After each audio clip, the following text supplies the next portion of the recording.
શ્રીમદ ભાગવતનો પ્રારંભ ભગવાન વેદ વ્યાસજીએ જે પરમ સત્યના ધ્યાનથી કર્યો છે, સત્યમ પરમ ધીમહિ, એ પરમ સત્ય એટલે પરબ્રહ્મ, પરમાત્મા. એક સત્ય હોય છે વ્યાવહારિક સત્ય, બીજું પ્રાતિભાષિક સત્ય, ત્રીજું પારમાર્થિક સત્ય. તમને કદાચ શબ્દો ભારે લાગે, સમજાવવું એટલે સમજાઈ જશે, કારણ કે વક્તા દ્રષ્ટાંત કુશલ હોવો જોઈએ. રાત્રે તમે કોઈક જગ્યાએ જતા હોય ને રસ્તામાં ક્યાંક રસ્સી પડી હોય અને અંધારામાં હાવ ઝાંખું ઝાંખું તારલિયાના પ્રકાશમાં દેખાતું હોય ને એમાં રસ્તામાં પડેલા દોરડામાં તમને સર્પનો ભાસ થાય. ક્યાંય સર્પ પડે, એકવાર તો તમે ઝચકી જાઓ, તમે અટકી જાઓ. અને એમાંય કંઈક થોડીક હવા હોય, વાવડો હોય ને એનો એક છેડો આમ હલતો હોય તો તમને એમ જ થાય પૂંછડી હલી. તમારો સંશય પાકો થાય.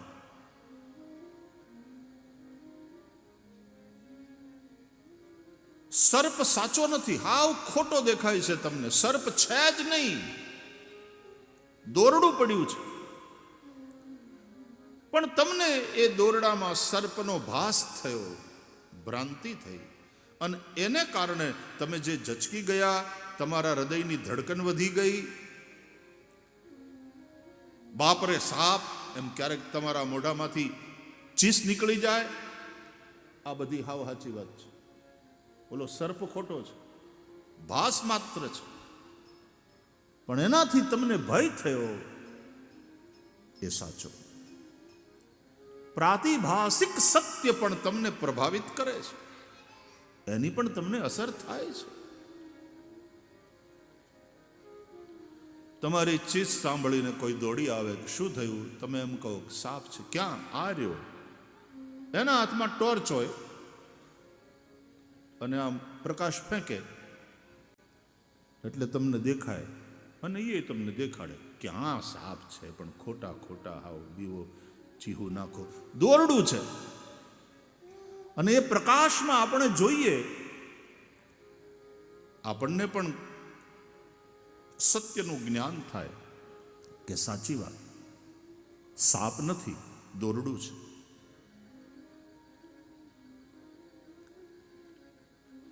તમને જેવો ખ્યાલ આવ્યો કે આ દોરડું છે, આ સાપ નથી, એ ભ્રાંતિ ગઈ અને ભય ગયો. व्यावहारिक धरातल पर आप देख लेते हैं कि ये सर्प है, रस्सी है, सर्प नहीं.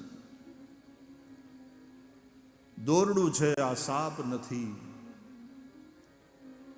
ભ્રાંતિ મટી અને જ્ઞાન થયું, એની સાથે તમારો ભય મટ્યો.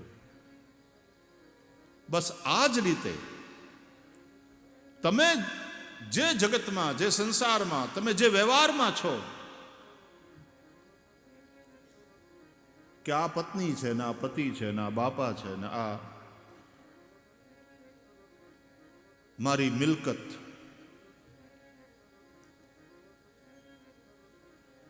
આ પણ એક જાતનો ભાસ છે, એ વાસ્તવિકતા નથી.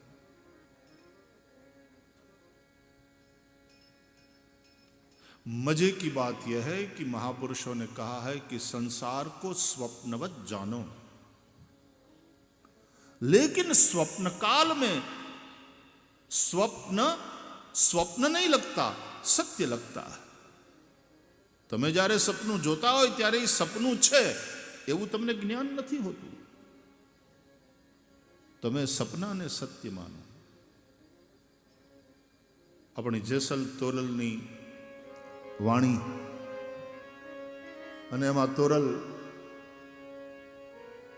જેસલ જાડેજાને સમજાવે છે કે જેસલ કરી લે વિચાર, આ સપના જેવો છે સંસાર, તોળી રાણી કરે છે પુકાર, આવો ને જેસલ રાય પણ પ્રેમ થકી મળીએ એ આવો ને જેસલરાય આપણ પ્રેમ થકી મળીએ. સપના જેવો છે સંસાર, પણ આપણે સૂતા છીએ અને આ સંસાર રૂપી સપનું જોઈએ છીએ, એટલે સપનું આપણને સપનું નથી લાગતું. એ સપનું આપણને પ્રભાવિત કરે છે. રાત્રે તમે જે સ્વપ્ન જુઓ એ સ્વપ્ન અનુસાર એક નવી દુનિયા બનાવી લો છો. ઘણીવાર સપનામાં માણસ, એક જણો મને કહેતો હતો કે મને બહુ સપના આવે, પછી હું સપનામાં ઉડું, હું ઉડતો હોઉં એવા સપના આવે મને. આવે ઘણા, કેટલાને આવે છે? સપનામાં ઉડ્યા હોય કેટલા જણા? હાથ ઊંચા કરો. ખરેખર સપનામાં ઉડતા હોય આપણે એવું લાગે, અને ઉપરથી જેમ એરોપ્લેનમાંથી બધું દેખાય ને એમ બધું દેખાય, દીવડા દેખાય. પછી આપણે લેન્ડ પણ થઈએ કોઈક જગ્યાએ, અને ઓલી સમડીનો આમ ટેક ઓફ કરે ને પાછી ડીપ ડાઇવિંગ એવું બધું લાગે. વૈદો તો એમ કહે છે કે જેની વાત પ્રકૃતિ વધારે હોય ને એને આવા સપના આવે ઉડવાના. જેની વાત પ્રકૃતિ, વાયુ પ્રકૃતિ હોય, વાત, પિત્ત અને કફ એ ત્રણેય દોષ છે શરીરમાં. સ્વપ્નનું આખું વિજ્ઞાન છે. દિમાગ, the most complicated organ in our body is our brain. A brain કઈ રીતે કામ કરે છે એ બહુ ઇન્ટરેસ્ટિંગ છે. હાર્ટ અને બ્રેન, મન અને બુદ્ધિ, આ બંને અત્યંત અગત્યના ઓર્ગન છે. હાર્ટ અને બ્રેન એ એના ફિઝિકલ બાયોલોજિકલ નામ છે, પણ મન અને બુદ્ધિ એ સૂક્ષ્મ શરીરથી સંબંધિત છે. અને મન અને બુદ્ધિ એટલા અગત્યના કે ભગવાને ભગવદ્ ગીતામાં કહ્યું, મય્યેવ મન આધત્સ્વ મયી બુદ્ધિમ નિવેશય. તું મન મારામાં લગાડ, તું બુદ્ધિ મારામાં પરોવ, તો એનું ફળ શું હશે? નિવસિષ્યસી મય્યેવ, તું મારામાં રહીશ. અને એનું પરિણામ બોલે અત ઉર્ધ્વમ ન સંશય, એનાથી તારી ઉર્ધ્વગતિ થશે, તારી ઉન્નતિ થશે. મન અને બુદ્ધિ ભગવાનમાં લગાડીએ એટલે ભગવાનમાં રહીએ, એનો મતલબ મોજમાં રહીએ, આનંદમાં રહીએ. અને આનંદમાં રહીએ ને, ભગવાન છે એ શક્તિનો સ્ત્રોત છે. તમારામાં અદ્ભુત ઉર્જાનો સંચાર થાય, અને એ ઉર્જાનો સંચાર થાય ને એટલે તમે ઉત્સાહમાં રહો, અને ઉત્સાહમાં રહો ને એટલે નવી નવી ક્રિએટિવિટી તમારામાં પેદા થાય. અને એને કારણે, એ નવાચારને કારણે તમે હંમેશા પ્રોગ્રેસ પ્રોગ્રેસ પ્રોગ્રેસ, ગ્રોથ, ઉન્નતિ એના તરફ જાઓ. માટે મય્યેવ મન આધત્સ્વ મયી બુદ્ધિમ નિવેશ, આ ભગવદ્ ગીતામાં ભગવાને કહ્યું. ગીતા ખાલી ધાર્મિક ગ્રંથ નથી વાલા, એ માનવતાનું મનોવિજ્ઞાન છે. શ્રી કૃષ્ણને આપણે જગતગુરુ કહીએ છીએ. શ્રી કૃષ્ણ જેવો શ્રેષ્ઠ મનોવૈજ્ઞાનિક કોઈ નથી. સિગમન્ડ ફ્રોઈડ પછી આવ્યા. આ છેલ્લી સદીના મનોવિજ્ઞાની તરીકે આપણે સિગમન્ડ ફ્રોઈડને યાદ કરીએ છીએ, પણ સિગમન્ડ ફ્રોઈડ, હવે આ તમારી આગળ હું કામ ચર્ચા કરું ખબર નહીં. સિગમન્ડ ફ્રોઈડ એ મનોવિશ્લેષક છે. કૃષ્ણ માત્ર મનોવિશ્લેષક નથી, મનોસંશ્લેષક છે. ભગવાન શ્રી કૃષ્ણ જગતગુરુ છે. મન આવું છે, આવું છે, આ રીતે કામ કરે છે, વિચિત્ર એનું ફંક્શન છે, આદિ સિગમન્ડ ફ્રોઈડ સમજાવે. પણ શ્રી કૃષ્ણ કહે આવી રીતે એને વાળી શકાય, આ રીતે એને ટ્રેન કરી શકાય, આ રીતે ઉન્નતિ તરફ લઈ જઈ શકાય. મય્યેવ મન આધત્સ્વ મયી બુદ્ધિમ નિવેશય નિવસિષ્યસી મય્યેવ અત ઊર્ધ્વમ ન સંશય. તો બ્રેન કેવી રીતે કામ કરે? જાગ્રત અવસ્થા આપણી ત્યારે બ્રેઇન જુદી રીતે કામ કરે, અને પછી આપણે સૂઈ જઈએ ત્યારે એ મન, બુદ્ધિ, ચિત્ત, અહંકાર આ સૂક્ષ્મ શરીર છે. અને મનોવૈજ્ઞાનિકો એને જરા જુદી રીતે બતાવે છે. આપણા ધાર્મિક ગ્રંથોમાં એ સૂક્ષ્મ શરીરને અંતઃકરણ કહે છે. અંતઃકરણ ચતુષ્ટય: મન, બુદ્ધિ, ચિત્ત અને અહંકાર. મન જે સંકલ્પ વિકલ્પ કરે, બુદ્ધિ જે તર્કવાળી છે અને નિર્ણય કરે, ચિત્ત જેની અંદર બધી જ મેમરીઝ સેવ થાય, સ્મૃતિ, અને અહંકાર સેલ્ફ કોન્શિયસનેસ, હું છું એનું ભાન, એનો અહેસાસ. તમે એક વાત વિચારી, હું અને છું આ એક અક્ષરના બે શબ્દોની વચ્ચે તમારો આખો સંસાર છે. હું પુરુષ છું, હું સ્ત્રી છું, હું ડૉક્ટર છું, હું એન્જિનિયર છું, હું બિઝનેસમેન છું, હું કથાકાર છું, હું કલાકાર છું, હું સુખી છું, હું દુઃખી છું, હું બેઠો છું, હું ખાઉં છું, હું જમીને આવું છું, હું જમ્યા પછી તમને ફોન કરું છું, હું તમને કાલ મળું છું. હું અને છું એકાક્ષરી આ બે શબ્દોની વચ્ચે આપણો આખો પથારો, આખો વિસ્તાર, આખો સંસાર આ હું અને છું બે એકાક્ષરી શબ્દોની વચ્ચે છે. આ હું છું, આ અહેસાસ, એ અહંકાર. અહીંયા પ્રાઉડના અર્થમાં નથી અહંકાર, સેલ્ફ કોન્શિયસનેસના અર્થમાં છે. તો મન, બુદ્ધિ, ચિત્ત અને અહંકાર. તમે સૂઈ જાઓ છો ત્યારે તમે હોવ છો, તમે સૂતા છો પણ તમે છો. તમે સ્વપ્ન જુઓ ત્યારે તમે હોવ છો. એટલા માટે તમને સપનું યાદ આવે છે, આજ મને આવું સપનું આવ્યું. અને ઘોર નિદ્રામાં તમે હો, ગાઢી ઊંઘ, ત્યારે તમે હોવ છો. એટલે સવારના ઉઠીને એમ કહો કે આજ એવી સરસ ઊંઘ આવી, એકેય સપનું આવ્યું નહીં, એક ઊંઘે હવાર થઈ. તમે તો હોઈ ગયા હતા, એકેય સપનું આવ્યું નથી. તમને કેમ ખબર? જે માણસ જાગતો હોય ને ખબર કે કોક આવ્યું છે તોય ખબર પડે, કોઈ નથી આવ્યું તોય ખબર પડે. પછી ઓલો ચોકીદાર રાતના જાગતો હોય, સવારે તમે ફેક્ટરીએ જાઓ અને ચોકીદારને પૂછો, એટલે રાતના કોઈ આવ્યું હતું? નહીં સાહેબ, કોઈ નથી આવ્યું. પાક્કું? હા પાક્કું સાહેબ. બરાબર કહે છે ને? અરે એકદમ સાહેબ, હું જાગતો હતો, મેં આંખનું મટકું નથી માર્યું સાહેબ, કોઈ નથી આવ્યું. તો તમે એમ કેમ કહો સવારે ઉઠીને કે એક પણ સપનું નથી આવ્યું, એક ઊંઘે સવાર થઈ? તમને કેમ ખબર? તમે તો હોઈ ગયા હતા. એનો અર્થ એ છે કે જ્યારે ગાઢ નિદ્રામાં તમે હતા ત્યારે પણ તમે તો હતા ને.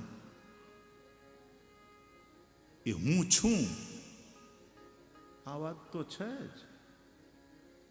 તમે જાગ્રતમાં પણ છો, તમે સ્વપ્નાવસ્થામાં પણ છો, તમે સુષુપ્તિમાં પણ તમે છો.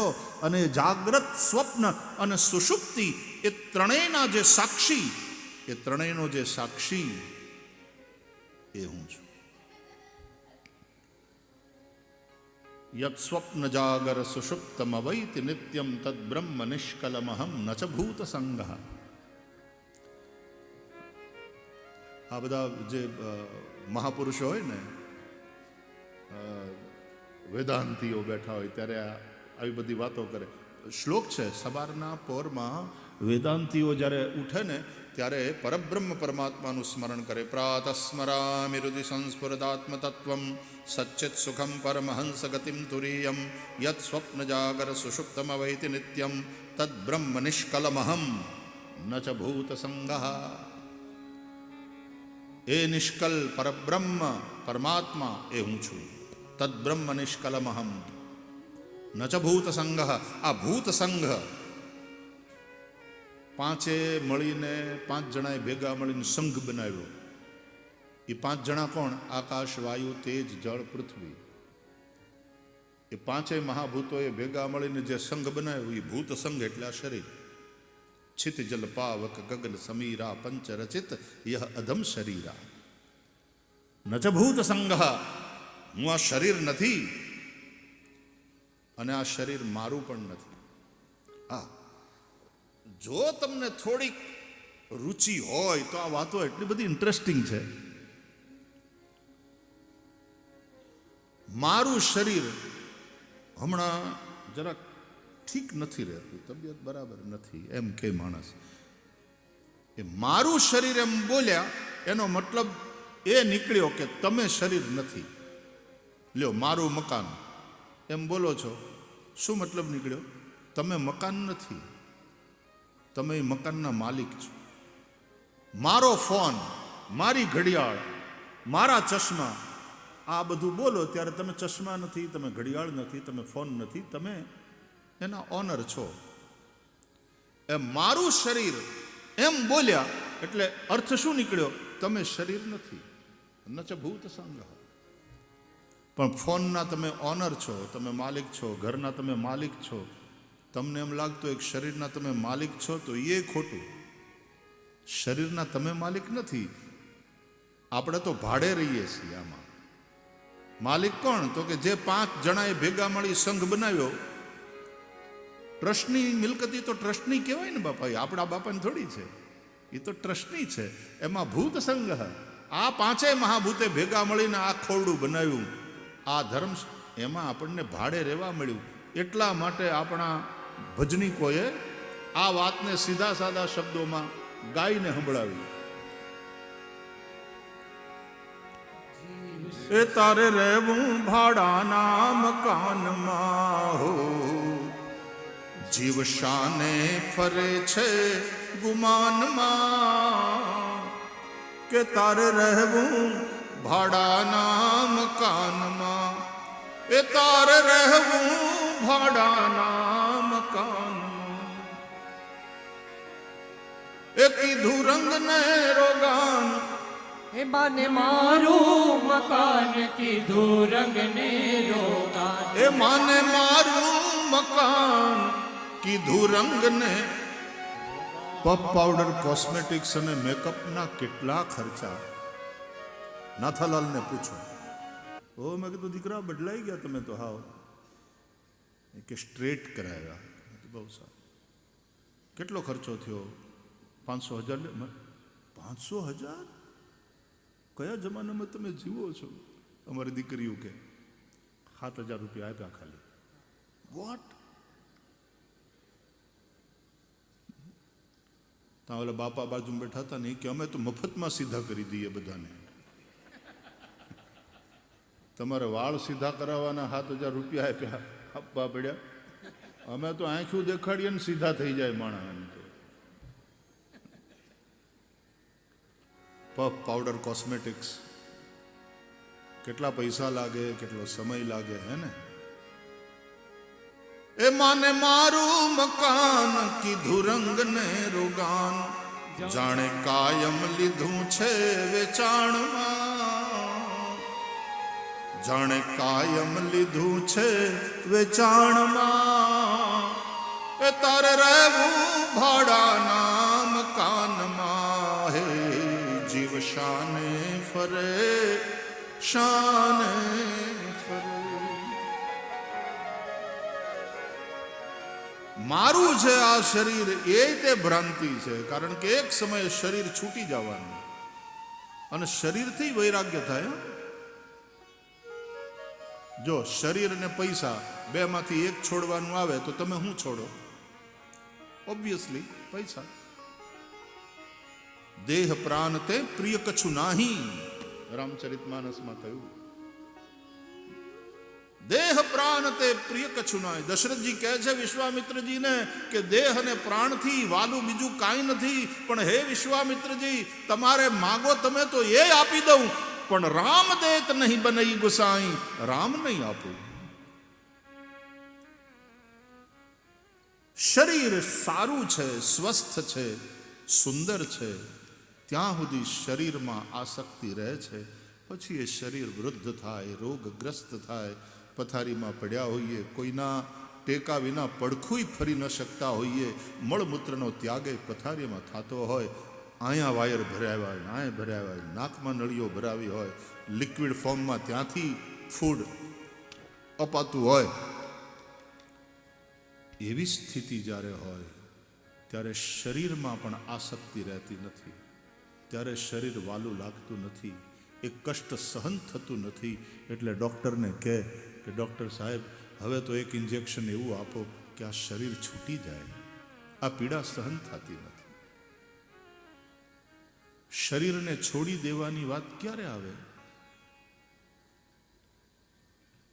તમે શરીર નથી ને શરીર તમારું નથી. શરીરથી પણ વૈરાગ્ય થાય. जो भी स्वरूप है वो कभी छूट नहीं सकता, याद रहे, स्वरूप कभी भी छूट नहीं सकता. अपने स्वरूप से अतिरिक्त जो वस्तु है, जो मैं नहीं हूं, जो मेरा है ऐसी मुझे भ्रांति थी, वे सारी चीजें छूट जाएंगी. धन छूटेगा, परिवार छूटेगा, उसी तरह शरीर भी छूटेगा, क्योंकि वो मैं नहीं हूं. અને એટલા માટે નચ ભૂત સંઘ પ્રાતર્ભજામિ વચસો વચસામગમ્યમ વાચો વિભાંતિ નિખિલાયદનુગ્રહેણ યન્નેતિ નેતિ વચનૈર્નિગમા અવોચન તન્દેવ દેવમજમચ્યુતમાહુરગ્ર્યમ.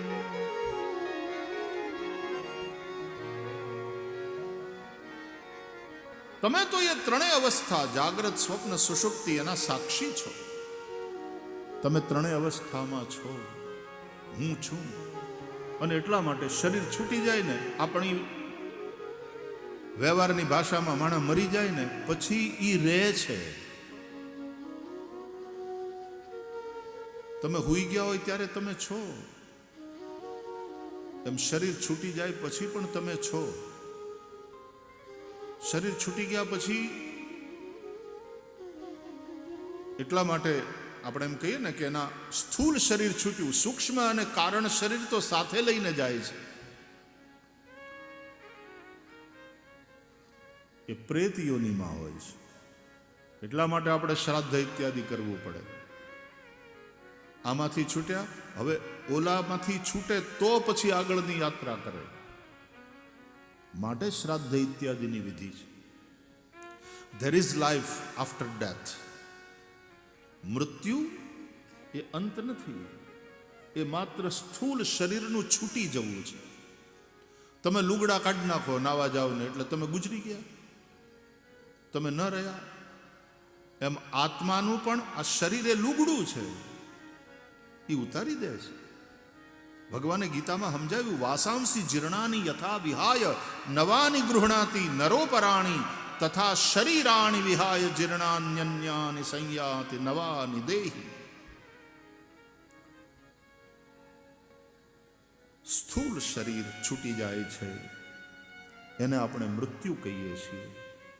પણ સૂક્ષ્મ અને કારણ શરીર, તો સૂક્ષ્મ શરીર એટલે મન, બુદ્ધિ, ચિત્ત, અહંકાર, એ જે બધા વિચારો, લાગણીઓ, કોન્શિયસનેસ, મેમરીઝ, આ બધું જેની અંદર છે તે આપણું સૂક્ષ્મ શરીર. અને કારણ શરીર એટલે અજ્ઞાન, જેને કારણે આપણે ભગવાનથી જુદા છીએ. એ અજ્ઞાનને કારણે, એ અજ્ઞાનને કારણે જ વાસનાઓ છે. આ ત્રણેય શરીર જ્યાં સુધી ન છૂટે ત્યાં સુધી મોક્ષ નથી.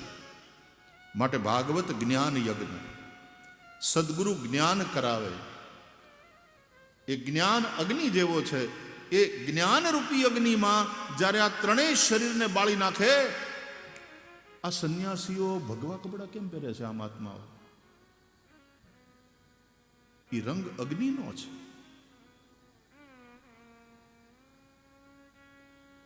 એ સંન્યાસ દીક્ષા અપાય ને ત્યારે એને હોમ કરી લેવાનો હોય છે. છેલ્લે શ્રાદ્ધ બાદ બધું ત્યારે કરી લે. સંન્યાસી થયા પછી કોઈ પિતૃ નહીં, પછી સંસારને લગતા એના કોઈ કર્મ નહીં. એક સંન્યાસી મહાત્માને બધા પગે લાગતા હતા ને એટલે એમણે કહ્યું, ભાઈ પગે નહીં લાગો, અમને અડોમાં બાપા. કે કેમ બાપુ, અમે અડીએ તો તમે અપવિત્ર થઈ? અરે કે અમે અપવિત્ર ન થઈએ મારા વાલા, તમે અપવિત્ર થઈ જાઓ. અરે કે બાપુ એવું કેમ બોલો છો? તમારા જેવા પવિત્ર પુરુષો, સાધુ સંતો તમને અડીએ અને અપવિત્ર અમે કેમ થઈએ બાપુ? અમે તો તમને અડીને તમારા ચરણ સ્પર્શ કરીને પવિત્ર થઈએ. એટલે સ્વામીજીએ કહ્યું, આને સમજવા જેવું છે. સ્વામીજીએ કહ્યું કે તમે મળદાને અડો કે હા, આમ અડવું પડે. કોઈક ગુજરી ગયું હોય નજીકનું તો મળદાને સ્નાન કરાવવું પડે, એને અર્થી ઉપર લઈ અને એને સ્મશાનમાં લઈ જઈએ, એના અગ્નિ સંસ્કાર કરીએ કે સારું અડો એ પછી તમે નાહી લ્યો કે નહીં? કે હા નાહવું પડે. શું કામ નાવ? કે મુર્દાને અડીએ ને અપવિત્ર, તો કે આ એ તે राख थेलू છે बाबा, ये राख की ढेरी है, ज्ञान की अग्नि में जला दिया गया है शरीर. આ તો હવે રાખનું રમકડું આંટા મારે છે, જ્યાં સુધી પ્રારબ્ધ છે ત્યાં સુધી બાપા, એટલે અમને અડોમાં. બોલો, ये भी संतों की एक दृष्टि है. विरक्तो विरक्ति विरक्ति विरक्ति. આપણા સંસ્કૃતના સુભાષિતકારો કહે છે કે બધી જગ્યાએ ભય છે. કીર્તિ હોય તો બદનામીનો ભય, ધન હોય તો ધન ધતું રહે એનો ભય, માણસ હોય એના શરીરમાં તો મૃત્યુનો ભય, દરેક જગ્યાએ ભય છે. વૈરાગ્યમેવા ભયમ, वैराग्य में ही अभयत्व है.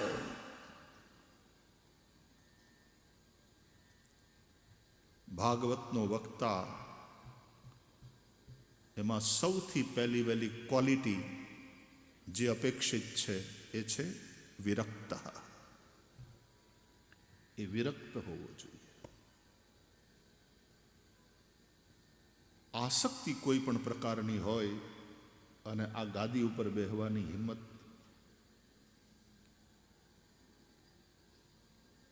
આ ટેબલ નથી, આ પીઠ છે, વ્યાસની પીઠ, વ્યાસપીઠ. અને વ્યાસની સાથે જેને આવો નાતો હોય ને, વ્યાસનો દીકરો બન્યો હોય, એ વ્યાસ અને બાપાની પીઠ ઉપર બેહાય. બાપા લાડ લડાવે, અહીં આવ મારો દીકરો, પોતાની પીઠ ઉપર બેહાડે, ખંધા ઉપર બેહાડીને લઈ જાય. વ્યાસની સાથે આવો નાતો બંધાયેલો હોવો જોઈએ. વિરક્ત. તો સંસાર સ્વપ્ન છે, સંસાર કો સ્વપ્નવત જાનો. પણ સ્વપ્ન કાળમાં સપનું સપનું છે એવું નથી સમજાતું. તમે જાગો, તમારી આંખ ખુલે ત્યારે ખબર પડે કે એ તો સપનું હતું. એકવાર મગનલાલ હુતા હતા ને, પછી રાતના એને સપનું જોયું. એને એવું સપનું જોયું કે મચ્છર બનીને ઉડતા હતા આકાશમાં, કરડતા હતા, ચટકા ભરતા હતા બધા. બાય ધી વે એમ કહે છે કે આ જે મચ્છર આપણને કરડે છે ને, એ નર મચ્છર નથી હોતા, એ માદા મચ્છર હોય છે. એ હકીકતમાં મચ્છરી હોય છે, મચ્છરી. એ કરડે, એ લોહી પીવે નહીં. એને જરૂર હોય છે બચાડીને, એ પ્રેગ્નન્ટ હોય છે, એને જરૂર હોય છે ખોરાકની, એટલે એને લોહીની જરૂર પડે, એટલે એ લોહી પીવે. માદા લોહી પીવે. ઓલું પુરુષ છે ને, સોફામાં ટીવી જોતા જોતા એને ઊંઘ આવી ગઈ, આમ રિમોટ કંટ્રોલ એક વાર પડ્યું રહ્યું અને પોતે સૂઈ ગયો. પત્ની હજી બાજુમાં બેઠી બેઠી જોતી હતી, અને એમાં ઓલા પતિના ગાલ ઉપર મચ્છર બેઠું. એ આણે જોયું, તે સહન ન થયું, તે જેવું અહીં બેઠું ને, તે એને મારવા માટે તેને આમ ધડ કરીને મારી હતી. એક લાફો પતિના ગાલ ઉપર. ઓલો ઓલો જાગી ગયો એકદમ ઝચકીને, કે હું કરે પણ મને લાફો માર્યો કે નહીં? નહીં, મચ્છરું હતું, મચ્છરું હતું. હું અહીં બેઠી છું નહીં તમારું લોહી પીવે?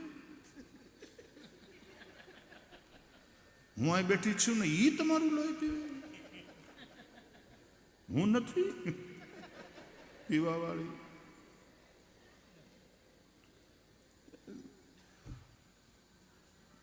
થોડા વિનોદ. જમતા જમતા વચ્ચે પાણી પીએ ને ઘૂંટડો, એટલે ઉતરી જાય ગળે એમ. તો મગનલાલને સપનું આવ્યું, એ મચ્છર છે અને એ ઉડે છે. એમાં એની ઊંઘ ઉડી, જાગી ગયા. તો મગનલાલ તો એના ઘરના બેડરૂમમાં. એને એમ થયું હું તો મગનો છું, હું ક્યાં મચ્છર છું? પણ પછી મગનલાલને હવાર સુધી ઊંઘ ન આવી.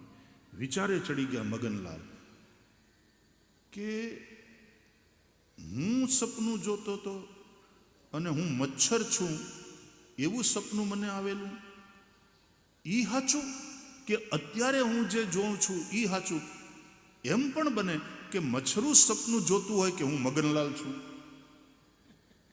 એવું બને ને. તો આ સ્વપ્નું મચ્છરનું સ્વપ્નું છે કે હું મગનલાલ છું, કે હું મગનલાલ હૂતો તો મને સપનું આવ્યું હતું કે હું મચ્છર છું? कौन सा स्वप्न है, क्या स्वप्न है, क्या सत्य है?